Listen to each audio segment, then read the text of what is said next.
My name is Jake Morrison, and I'm 52 years old. I've spent my entire adult life working our family farm in rural Nebraska, alongside my father, Robert Morrison. Dad was 87 when he died last month, and right up until the end, he was the toughest man I'd ever known. Even on his deathbed, with cancer eating away at his body, he insisted on handling his affairs himself. 3 days before he passed, Dad called me into his bedroom at the farmhouse. The room smelled of medicine and that particular scent of approaching death that you never forget once you've experienced it. He was propped up against his pillows, looking frail but determined, with papers spread across his lap. "Jake, I need you to witness something," he said, in that raspy voice that had become so weak. "I'm signing my final will and testament." I sat down in the old wooden chair beside his bed, the same chair where I'd spent countless hours over the past months, watching him fade away.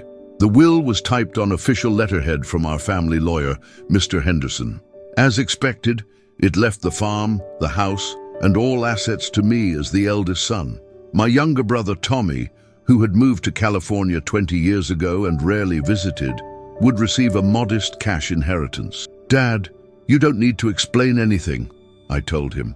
"I understand," but he insisted on reading through the key provisions, his finger trembling as he pointed to each section. The farm would be mine, along with all equipment, livestock, and the responsibility that came with it. It seemed fair. I had worked this land for 30 years, while Tommy pursued his career in tech. Dad signed the document with a shaky hand, and I witnessed it along with our neighbor, Mrs. Patterson, who had come to help with his care. The lawyer notarized it the next day. Everything seemed settled, final, and exactly as I had expected it would be. 3 days later, Dad died peacefully in his sleep. I thought I knew exactly what the future held. Chapter 2. The Funeral and First Surprises. Dad's funeral was held on a grey October morning at the small Methodist church where our family had worshipped for 3 generations. The entire farming community turned out to pay their respects to Robert Morrison, a man who had been a pillar of our rural area for over 60 years. Tommy flew in from San Francisco with his wife Sarah and their 2 teenage kids. I hadn't seen my brother in almost 2 years, and the distance between us felt like more than just geography. He wore an expensive suit that looked out of place among the farmers in their Sunday best, and he seemed uncomfortable in the environment where he'd grown up. During the service, Pastor Williams spoke about Dad's dedication to the land and his family. He mentioned how Dad had always said that the farm wasn't just property, but a legacy to be passed down through generations. I felt the weight of that responsibility settling on my shoulders. After the burial, we gathered at the farmhouse for the traditional meal. The house was full of neighbors and friends sharing memories of Dad. Tommy and I barely spoke, but I could see him looking around the house with an expression I couldn't quite read. Was it nostalgia? Calculation? I wasn't sure. That evening, after everyone had gone home, Tommy approached me as I was cleaning up in the kitchen. "Jake, we need to talk about Dad's will," he said quietly. "What's to talk about? You were at the reading yesterday. Everything's clear." "I just want to make sure everything's fair," he said, and something in his tone made me look at him more carefully. "Fair? Tommy, I've worked this farm for 30 years. You left for California and never looked back. What's not fair about it?"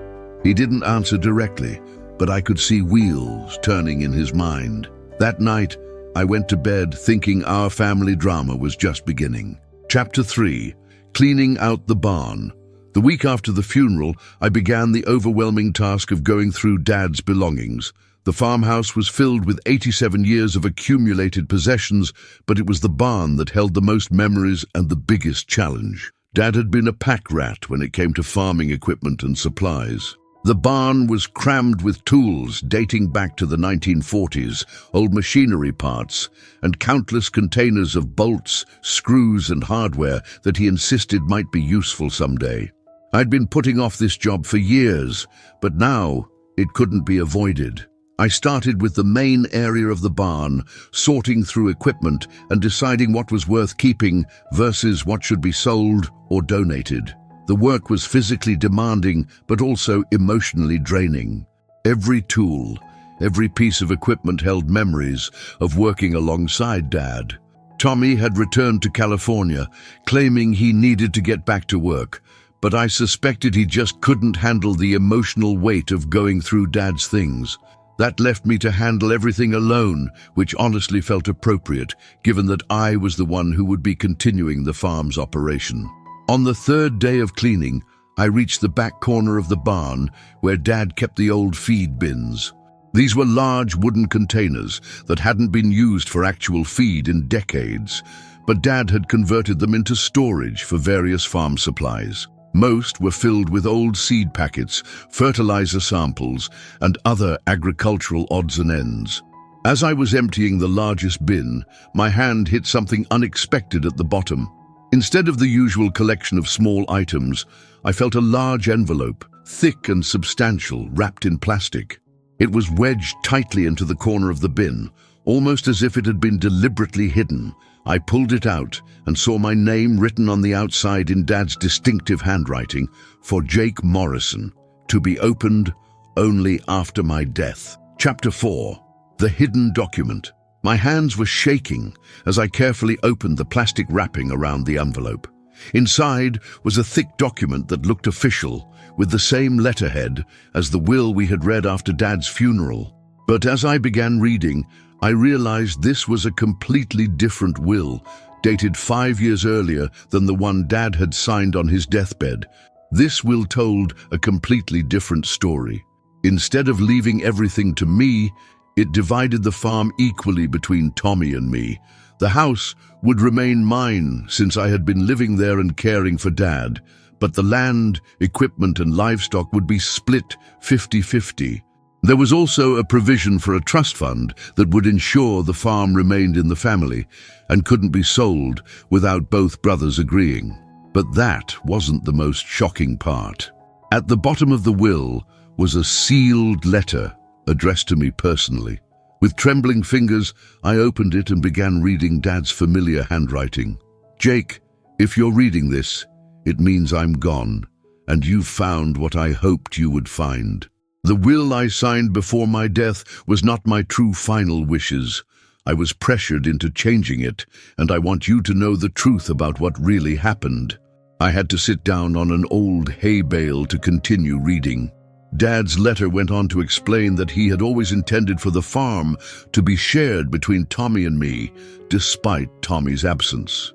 He believed that family was family, and that both sons deserved their inheritance regardless of the choices they had made. The letter revealed that someone had been pressuring him to change his will in the months before his death, convincing him that Tommy didn't deserve anything because he had abandoned the family. Dad had given in to this pressure while he was weak and sick, but he had hidden this earlier will as insurance, hoping I would find it and do the right thing. The question that burned in my mind was, who had pressured him, and why? Chapter 5. Confronting the Truth. I spent the rest of that day in the barn, reading and rereading both Will's and Dad's letter. The implications were staggering. Not only had someone manipulated my dying father, but I had unknowingly benefited from that manipulation. The guilt was overwhelming. That evening, I called Tommy in California.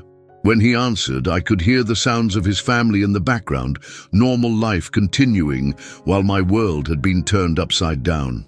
Tommy, I need to tell you something important. I found another will in Dad's barn. There was a long pause. What do you mean, another will? I explained everything. The hidden document, Dad's letter, the equal division of the farm. Tommy was silent for so long I thought the call had dropped. Tommy, are you there? Yeah, I'm here. I can't believe it. Dad really wanted to leave me half the farm.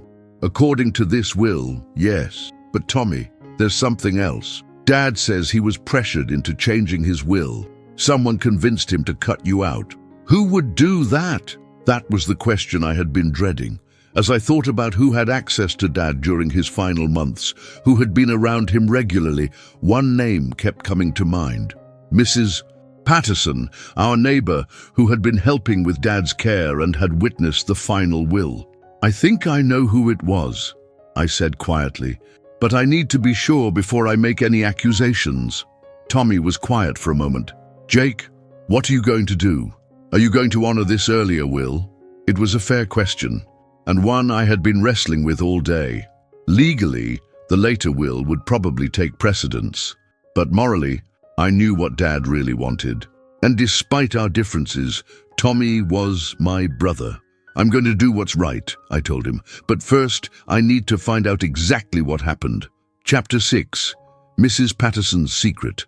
The next morning, I walked across the field to Mrs. Patterson's house. Eleanor Patterson was 73 years old and had been our neighbor for as long as I could remember. After her husband died 10 years ago, Dad had helped her with various tasks around her property, and she had returned the favor by helping care for him during his illness. I found her in her garden, tending to her late-season vegetables. She looked up with a smile when she saw me approaching, but something in my expression must have warned her that this wasn't a social visit. "Good morning, Jake. How are you holding up, dear?" "Mrs. Patterson, I need to ask you about something. I found another will in Dad's barn yesterday." Her face went pale, and she dropped the tomato she had been holding. "Another will?" "Yes, one that divides the farm between Tommy and me equally. It's dated 5 years ago, before the one you witnessed. Dad left a letter saying he was pressured into changing his will. Do you know anything about that?" Mrs. Patterson sat heavily on her garden stool, suddenly looking every one of her 73 years. "Oh, Jake, I was hoping you'd never find that. So you knew about it?" She nodded slowly. "Your father showed it to me about a year ago. He was having second thoughts about cutting Tommy out completely. Then why did you help him sign the new will? Why didn't you encourage him to stick with his original wishes?" Mrs. Patterson was quiet for a long moment, staring at her hands. When she finally spoke, her voice was barely above a whisper. "Because I was thinking of my own grandson, Jake. My daughter's boy, Michael. He's been struggling, can't find steady work. I thought if Tommy didn't inherit anything, maybe your father might remember Michael in his will, maybe leave him something to help him get started in life." The truth hit me like a physical blow. Mrs. Patterson had manipulated my dying father, not for her own benefit, but for her grandson's. She had convinced Dad that Tommy didn't deserve his inheritance, hoping that the money might go to Michael instead. Chapter 7. The Weight of Betrayal. I stared at Mrs. Patterson, trying to process what she had just admitted. This woman, who had been like a second mother to me growing up, had betrayed our family's trust in the most fundamental way possible. "Mrs. Patterson, how could you do that? Dad trusted you. We all trusted you." Tears were streaming down her face now. "I know, Jake. I know it was wrong. But Michael is my only grandchild, and he's been in so much trouble. I thought maybe if he had a little money, a little help, he could turn his life around. So you convinced my father that his own son didn't deserve his inheritance." "I didn't mean for it to go that far. I just mentioned that Tommy had done well for himself in California, that maybe he didn't need the farm like you did. Your father was so sick, so confused sometimes. He started talking about how Tommy had abandoned the family, and I didn't correct him. The manipulation was even worse than I had imagined. Mrs. Patterson had planted seeds of doubt in my father's mind during his weakest moments, then allowed those doubts to grow into a complete disinheritance of my brother. "Did Dad mention Michael in the final will?" She shook her head. "No, he left everything to you. I think by then he had forgotten about our conversations about Michael, so her manipulation had been for nothing. She had destroyed my father's true wishes and damaged our family, and her grandson hadn't even benefited from it. Mrs. Patterson, I need you to write down exactly what happened. Everything you said to Dad, every conversation you had about the will. I need a complete confession. Are you going to have me arrested?" I honestly didn't know. What she had done was morally reprehensible, but I wasn't sure if it was legally criminal. "I don't know yet, but I need the truth documented." She nodded and went into her house to write her confession. As I waited in her garden, I thought about how this revelation would affect everything. Not only did I need to make things right with Tommy, but I also had to decide what to do about Mrs. Patterson. Chapter 8. Tommy's Return. I called Tommy that evening and told him everything Mrs. Patterson had confessed. His reaction was a mixture of anger, hurt, and disbelief. I can't believe she would do that to Dad. He trusted her completely. I know, I'm still trying to process it myself. Jake, I need to come back to Nebraska. We need to figure this out together. Tommy flew back 2 days later, and I picked him up at the airport in Omaha. The drive back to the farm was awkward at first. We hadn't spent this much time alone together in years, but gradually we began talking about Dad, about the farm, and about what Mrs. Patterson had done. You know, Jake, I always wondered why Dad seemed so cold to me during his last few months. When I called, he was distant. When I visited, he barely wanted to talk to me. I thought maybe he was just sick and tired. He was being poisoned against you, Tommy. Mrs. Patterson was filling his head with ideas about how you had abandoned the family. But I didn't abandon the family. I just chose a different life. I know that. And deep down, Dad knew it too. That's why he hid the original will. Oh, when we got back to the farm, I showed Tommy the barn where I had found the will, and we read through all the documents together. Tommy was particularly moved by Dad's letter, especially the part where Dad expressed his love for both of his sons and his desire to treat them equally. He really did love me, Tommy said quietly, even though I wasn't here. Of course he loved you. You're his son. That night, we sat on the front porch of the farmhouse, drinking beer and talking like we hadn't in years. For the first time since Dad's death, I felt like I had my brother back. So what do we do now? Tommy asked. We honor Dad's true wishes, I said. We split the farm 50-50, just like he wanted. Chapter 9. Legal Complications. The next morning we drove to town to meet with Mr. Henderson, the family lawyer. I had called ahead to explain the situation, and he had agreed to see us immediately. His office was in an old building on Main Street, the same place where Dad had done legal business for decades. Mr. Henderson was a man in his 60s who had known our family for years. He listened carefully as I explained about finding the hidden will and Mrs. Patterson's confession. When I finished, he leaned back in his chair and sighed. This is a very complicated situation, boys. Legally speaking, the will your father signed 3 days before his death would typically take precedence, regardless of any earlier documents. But what about the fact that he was manipulated? Tommy asked. That's where it gets tricky. Proving undue influence is very difficult, especially when the person who allegedly exerted that influence wasn't a direct beneficiary of the will. Mrs. Patterson didn't inherit anything, so her motive is less clear from a legal standpoint. Mr. Henderson pulled out a thick legal book and flipped through several pages. However, the fact that your father deliberately hid the earlier will, along with his written explanation, could be seen as evidence of his true intent, and Mrs. Patterson's confession certainly helps establish that manipulation occurred. So what are our options? I asked. Well, you could contest the later will in court. Given the circumstances, you might have a good case. But that would be expensive, time-consuming, and would create a lot of publicity. Alternatively, Jake, since you're the sole beneficiary of the later will, you could simply choose to honor the earlier one voluntarily. Tommy and I looked at each other. What would that involve? I asked. I would need to draw up new documents, transferring half of the farm assets to Tommy. It would be treated as a gift for tax purposes, which could have some financial implications, but it would accomplish what your father originally intended. The lawyer's fees and tax implications would be significant, but I had already made up my mind. Let's do it. Draw up the papers. Chapter 10. Dividing the Legacy. Over the next several weeks, Mr. Henderson worked on the legal documents needed to divide the farm according to Dad's original wishes. It was more complicated than I had expected. The land had to be surveyed and divided, equipment had to be appraised and allocated, and the livestock had to be counted and split. Tommy and I spent hours walking the property, deciding how to divide it fairly. The farm consisted of 640 acres of prime Nebraska farmland, plus the farmhouse, barn, and various outbuildings. We decided that I would keep the house and the buildings, since I would be continuing to live there and operate the farm, while the land would be split equally. "I don't want to be an absentee landlord," Tommy told me as we stood in the middle of the cornfield that Dad had planted in his final spring. "I want to be involved, even if I can't be here full-time." "What do you mean?"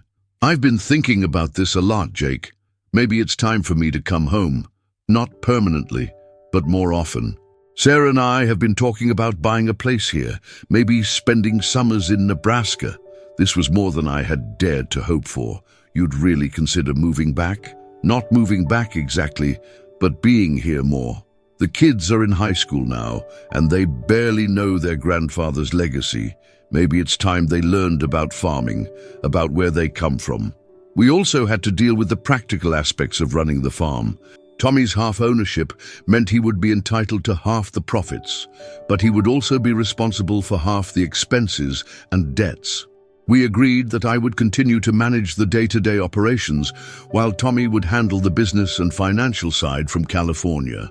"You know, Jake, this might actually work out better than if I had just inherited money," Tommy said. "This way, I'm invested in the farm's success, not just taking a payout." The legal transfer was completed in December, 3 months after Dad's death. On the day we signed the final papers, Tommy and I stood in the farmyard where we had played as children, looking out over the land that was now officially ours to share. Chapter 11. Confronting Mrs. Patterson. With the legal matters settled, there was still the question of what to do about Mrs. Patterson. Her manipulation of our father had caused tremendous pain and nearly destroyed our family's legacy.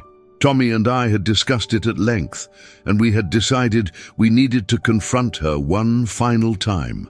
We found her at home on a cold December afternoon. She had aged visibly in the months since Dad's death, and she looked frail and defeated when she answered the door. "Jake, Tommy, I've been expecting you." We sat in her living room, surrounded by photographs of her family, including several of her grandson, Michael.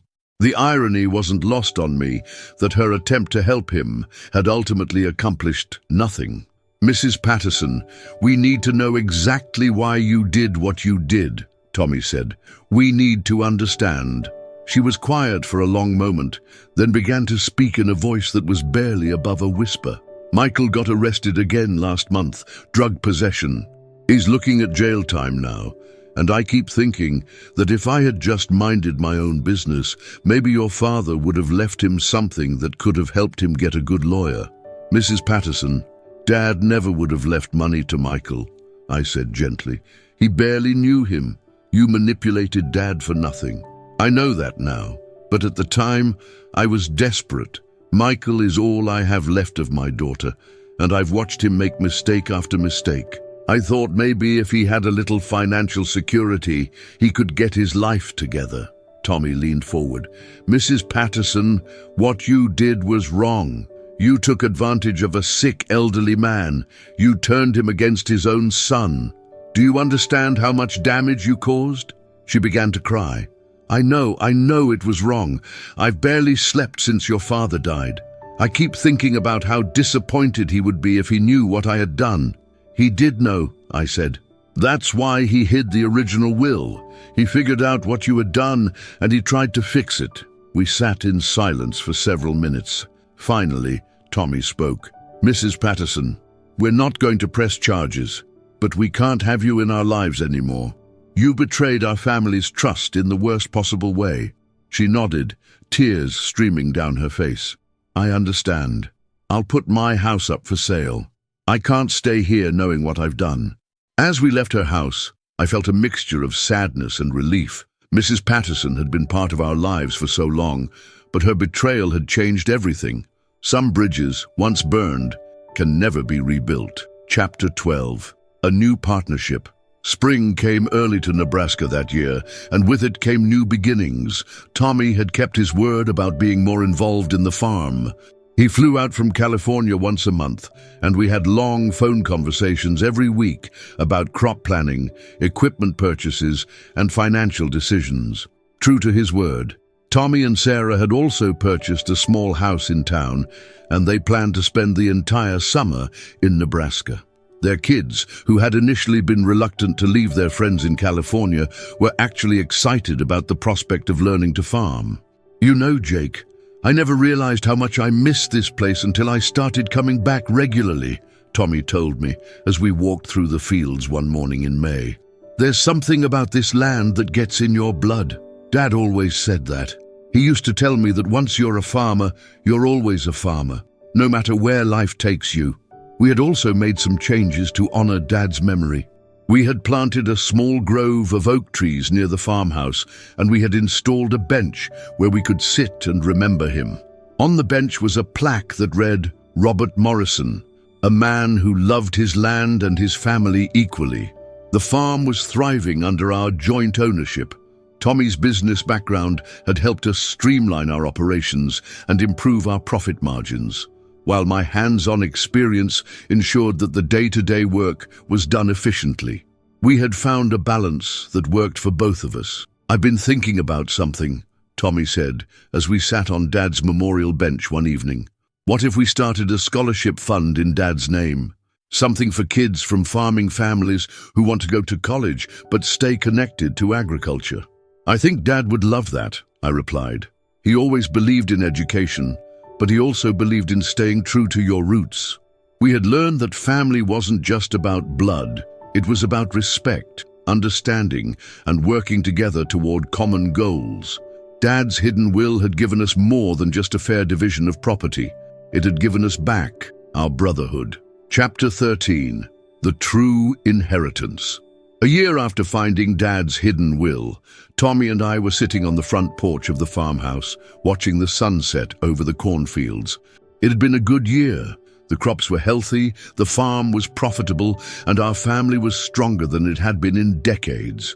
Tommy's kids, now 16 and 14, had spent the entire summer with us, learning about farming and connecting with their heritage. My nephew had shown a real aptitude for working with machinery, while my niece had developed a love for the business side of agriculture. Watching them discover their roots had been one of the most rewarding experiences of my life. "You know what I realized," Tommy said, as we watched the last light fade from the sky. "Dad's real gift to us wasn't the farm or the money. It was the lesson about doing what's right, even when it's difficult." "How do you mean?" "Think about it. He could have just stuck with the will that Mrs. Patterson influenced him to sign. It would have been easier. But instead, he hid the original will and left us that letter, trusting that we would do the right thing when we found it." Tommy was right. Dad had given us a choice. We could have kept the unfair distribution, or we could have honored his true wishes. The fact that we had chosen to do what was right had brought us closer together than we had been since childhood. I think he knew that finding that will would force us to confront what really mattered, I said. Not the money or the property, but our relationship as brothers. We had also learned about the importance of forgiveness. Mrs. Patterson had indeed sold her house and moved to Florida to be near her sister.